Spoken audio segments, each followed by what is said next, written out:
This is Penny Keener, Stampin' Up! Independent Demonstrator and the original KeenerINKer. So how does the man in the moon cut his hair? He eclipses it. How do we cut cardstock when we're crafting? We use our paper trimmer. This paper trimmer has a lot of really cool features that I like.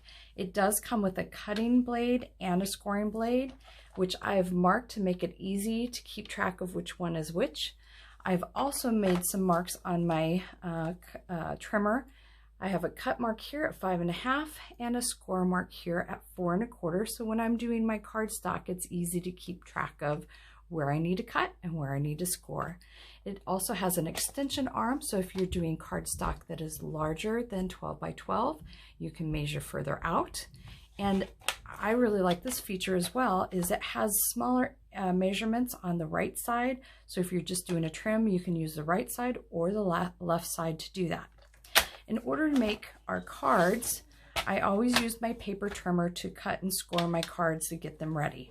So the first thing I'm going to do is score my cards. So I'm using the measurement down here at the bottom at 4.25. And if you notice, there's a lip along here. So I'm always going to push my blade towards that ledge so my cardstock doesn't shift on me. So I'm going to push it down, which scores it. Then I'm going to turn it, put it up here for my cut. Again, there's a lip up here. So I'm going to take my cutting blade and I'm going to push it up there in order to cut it. This cutter does a really nice clean edge. And at some point when you need to replace them, we do have a replacement pack and it has 4 blades in there.